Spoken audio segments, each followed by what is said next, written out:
오늘 말씀은 마태복음 17장 1절에서 13절까지의 말씀입니다. 마태복음 17장 1절에서 13절 읽습니다. 엿새 후에 예수께서 베드로와 야고보와 그 형제 요한을 데리시고 따로 높은 산에 올라가셨더니 저희 앞에서 변형되사 그 얼굴이 하같이 빛나며 옷이 빛과 같이 휘어졌더라. 때에 모세와 엘리야가 예수로 더불어 말씀하는 것이 저희에게 보이거늘 베드로가 예수께 여쭤와 가로되 주여 우리가 여기 있는 것이 좋사오니 주께서 만일 원하시면 내가 여기서 초막셋을 짓되 하나는 주를 위하여 하나는 모세를 위하여 하나는 엘리야를 위하여 하리이다. 말할 때에 호련히 빛난 구름이 저희를 덮으며 구름 속에서 소리가 나서 가로되 이는 내 사랑하는 아들이요 내 기뻐하는 자니 너희는 저희 말을 들으라 하는지라. 제자들이 듣고 엎드려 심히 두려워하니 예수께서 나와 저희에게 손을 대시며 가라사대 일어나라 두려워 말라 하신대 제자들이 눈을 들고 보매 오직 예수 외에는 아무도 보이지 아니하더라. 저희가 산에서 내려올 때에 예수께서 명하여 가라사대 인자가 죽은 자 가운데서 살아나기 전에는 본 것을 아무에게도 이르지 말라 하시니 제자들이 묻자와 가로되 그러면 어찌하여 서기관들이 엘리야가 먼저 와야 하리라 하나이까. 예수께서 대답하여 가라사대 엘리야가 과연 먼저 와서 모든 일을 회복하리라. 내가 너희에게 말하노니 엘리야가 이미 왔으되 사람들이 알지 못하고 임의로 대우하였도다. 인자도 이와 같이 그들에게 고난을 받으리라 하시니 그제야 제자들이 예수의 말씀하신 것이 세례 요한인 줄을 깨달으니라. 아멘. 오늘은 마태복음 강해 116회째이고요. 변화산으로서는 두 번째 강의 시간이 되겠습니다. 3절 말씀을 읽습니다. 이전에 변화산 1에서 어느 정도 강의를 드렸었으니까요. 3절 말씀을 읽습니다. 때에 모세와 엘리야가 예수로 더불어 말씀하는 것이 저희에게 보이거늘. 이 여기서 이제 때로 번역이 된 단어는 어떤 특정한 때가 아니고 그리고 라는 뜻을 가진 카이를 때로 번역을 했어요. 그러니까 번역 자체가 사실은 그냥 그리고 라는 접속사인데 마치 때라는 것처럼 번역을 해놓은 것이다. 그래서 큰 의미가 없다. 이렇게 되면 되겠고요. 그런데 그리고라는 카이 다음에 뭐가 있냐면 자주 말씀을 드리지만 보라라는 감탄사 이두가 있다 이 말이죠. 그러니까 그리고 보라 지금 굉장히 중요한 어떤 말씀이나 어떤 사건이나 어떤 경각심을 주는 그런 것이 있다 라고 하는 이두라는 것이 나와 있다. 그래서 사실은 이것을 번역이 자주 거의 다 빠져 있는데요. 사실은 넣는 게 좋긴 좋아요. 그래서 우리가 들을 때에도 이것을 그냥 가볍게 듣지 말고 그때 그랬다는 얘기구나 뭐 그런 말씀이나 그런 얘기가 아니라 그만큼 굉장히 중요한 attention, 영어로 말하면 관심을 두어야 되는 그러한 사건이 이제부터 일어나는 것이구나 이런 생각을 해야 돼요. 왜 그러냐면은 2절에 저희 앞에서 변형돼서 그 얼굴이 하같이 빛나며 옷이 빛과 같이 휘어졌더라. 후에 그리고 봐라 이런 다음에 이런 일이 세상에 있었어 이런 뜻이거든요. 그래서 이제 어떤 일이 있었냐면 모세와 엘리야가 예수로 더불어 말씀하는 것이 저희에게 보였다는 제자들이 그 광경을 보고 감탄할 수 없는 상황이 벌어졌다 그런 말이죠. 참 놀라운 일이잖아요. 지금 우리가 그냥 단순히 환상을 보는 게 아니에요. 실제로 따져보면 우리가 그림자 세상에 산다고 그럴 때 원형이다 이 말이죠. 원형의 모세와 원형의 엘리야가 원형의 천국에서 나타난 거예요. 정말 놀라운 일이지 않습니까? 그런 의미에서 그리고 보라인데 그냥 때에 뭐 이렇게 정도 가볍게 해석을 하는 것이니까 우리가 정말 집중해서 세상에 어떻게 이런 일이 있었을까 꿈을 꾸고 있는 게 아니지 않습니까? 이제 이런 것을 생각하면서 이 말씀을 읽으면 더 실감이 날 것이다 라는 것입니다. 정말 본체를 본 거예요. 본체를 다시 말씀드리지만 우리가 세상 구경에서도 그림자인 잠깐 있다 사라져 시간과 공간에 가둬진 이 세상에 대해서도 감탄할 때가 많잖아요. 정말 아름답다. 세상에 이런 경치가 어딨냐 이런 거 있어요. 그러니까 그런 거하고는 비교가 안 됐다 라고 하는 것이 그 다음에 이제 베드로가 하는 이야기들이 나오고 있는 것이죠. 그래서 저에게 보이거늘은 호라오의 수동형인 옵테예요. 호라오예요. 호라오.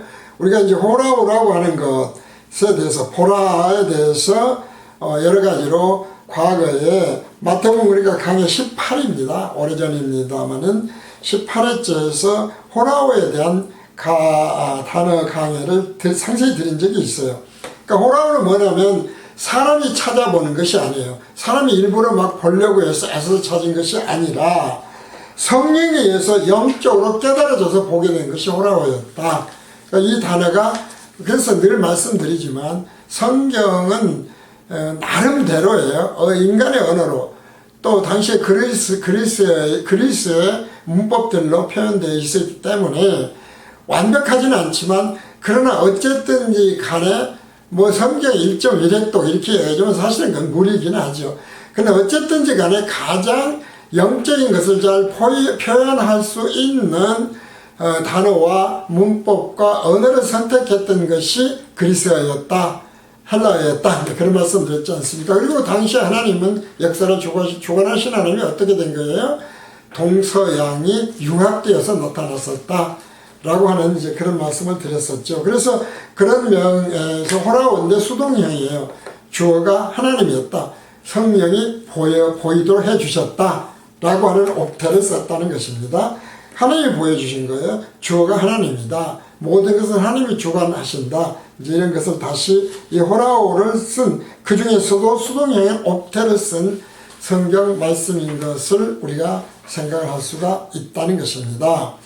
그러니까 인간이 뭘 노력해서 되는 것이 아니라 정말 진정한 깨달음은 진정으로 주님이 보여주고 싶어 하는 것들 이것은 심지어 창세된 예정에까지 들어가 버리잖아요.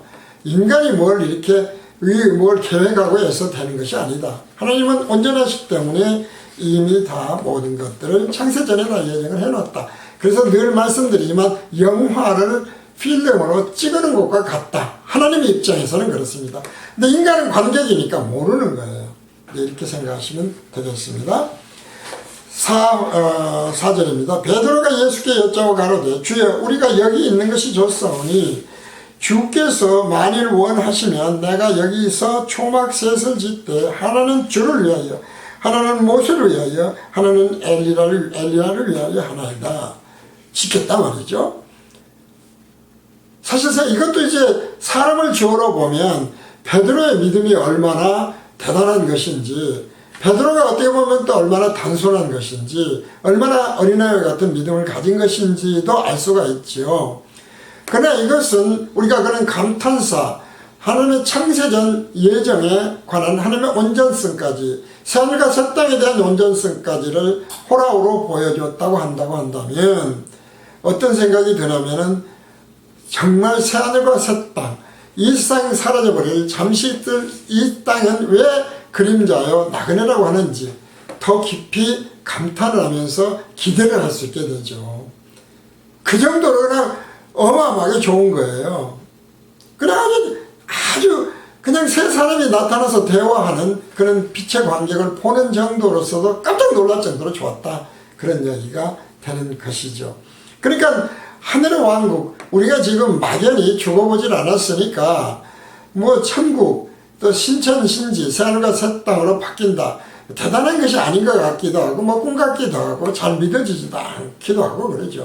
그런데 실제로 만약에 그 세상을 본다면 우리는 어떻습니까? 베드로가 감탄한 것하고는 비교가 안 되는 정말 어마어마한 신천, 신지, 새하늘과 새 땅이 하나님에서 재창조되는 거예요.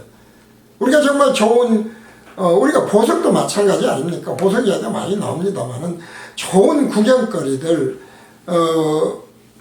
뭘 배를 타고 다니기도 하고 요즘에는 특히 여행들 많이 합니다만은 정말 감탄하는 것이 많고 또 보석들을 왜 갖습니까? 정말 아름다워서 갖잖아요. 근데 이런 거하고는 비교가 안 된다는 것이죠. 감히 상상이 안 되는 거예요. 이것이 보라 라고 하는 감탄사다. 이제 이런 것을 생각하면 이것이 진심으로 우리 마음에 잘 믿어지겠습니까마는 믿어진다면 우리는 정말 이 땅에 그러므로 왜 하나님이 왜 그렇게 성경을 통해서 여기다가 자꾸 밀어두지 말어. 본교실에서 왜 기복신앙, 율법신앙, 신비주의신앙 되지 말어 라고 하는 경고의 이야기를 하는지도 어느 정도 알 수 있다는 것입니다.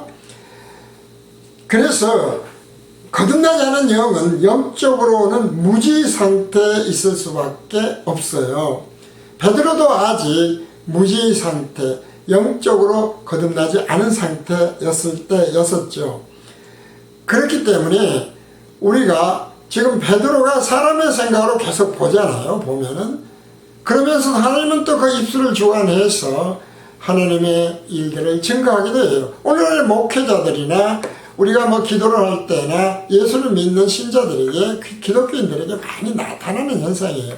거듭나지 아니하였어도 하나님이 그 입술을 주관하시고 친히 하나님이 그 속에 말씀을 넣어주시고 생각을 넣어주셔서 하나님의 생각을 기쁘게 하는 하나님의 생각에 맞는 것을 증거하는 경우도 있지만 또 베드로처럼 자기 생각을 주장하고 예수님은 사탄아 내 뒤로 물러가 너 그러면 안 돼 라고 하는 이 오락가락한 세상 속에서 우리는 늘 살고 있고 증거하고 있다. 이것을 알아야만 중요한 거죠. 목사님들 특히 모임에 가면은 모든 것이 정말 모든 걸 마치 성령이 주관하시고 하나님이 주관하신 것처럼 얘기를 해요. 기도도 그렇게 하죠. 근데 실제로는 왔다 갔다 한다는 거예요.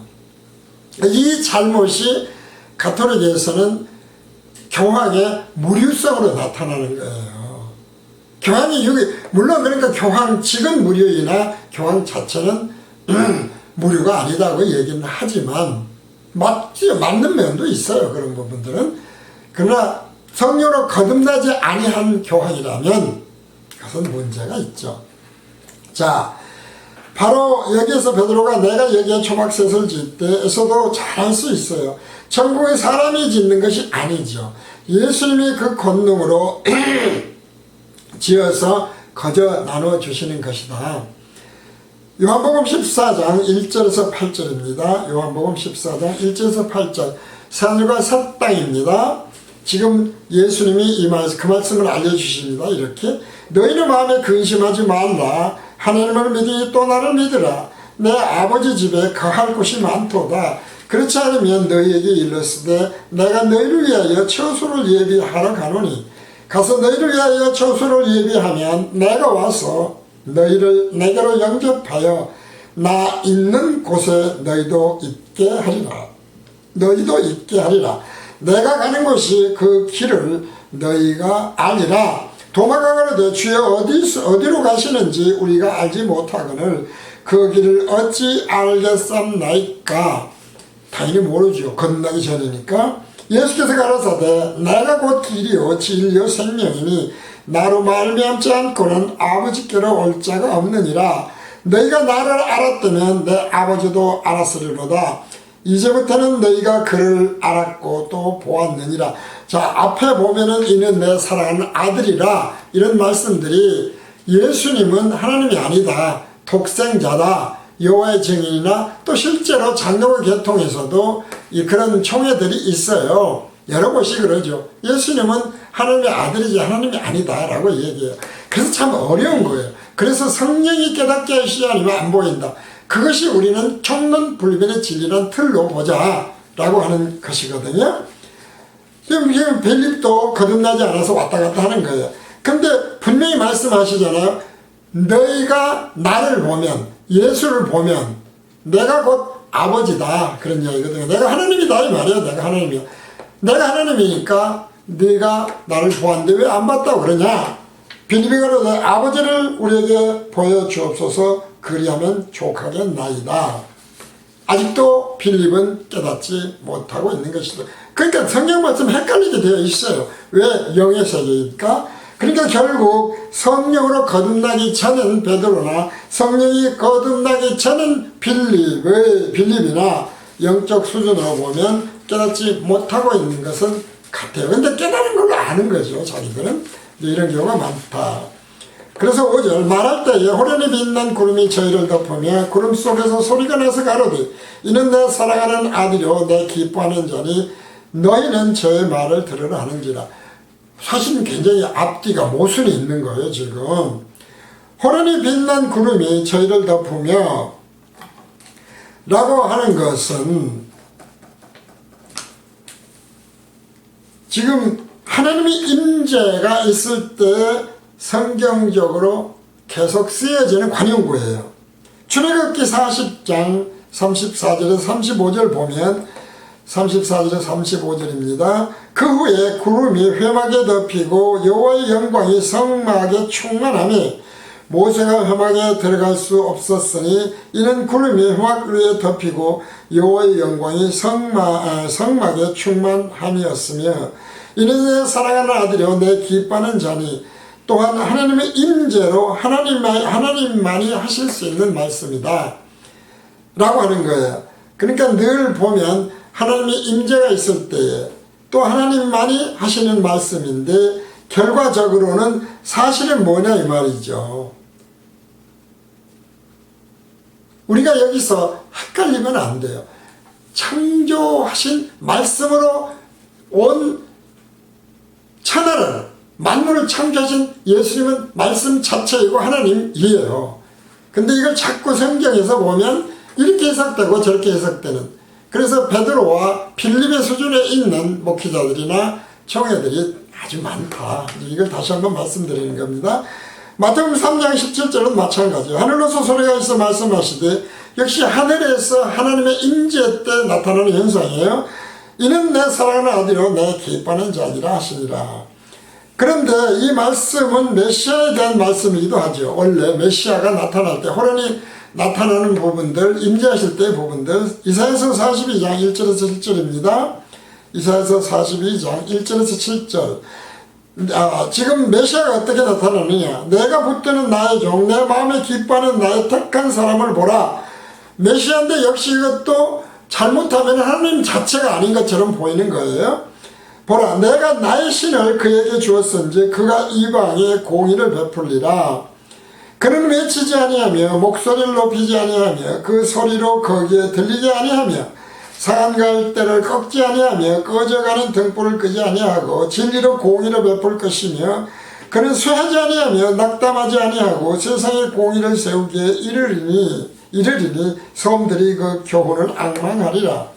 하늘을 창조해 펴시고 땅과 그 소단을 베푸시며 땅 위에 백성에게 호흡을 주시며 땅에 행하는 자에게 신을 주시는 하나님 여호와께서 이같이 말씀하시되, 나 여호와가 의로 너를 불렀은즉 내가 네 손을 잡아 너를 보호하며 너를 세워 백성의 언약과 이방의 빛이 되게 하리니 네가 소경의 눈을 밝히며 갇힌 자를 옥에서 이끌어내며 흑암에 처한 자를 간에서 나오게 하리라. 그러니까 지금 왜 자꾸 하나님이 내 아들이다, 기뻐하는 자다, 하나님이 왜 그러시냐 이 말이에요. 이런 말씀을 하시느냐.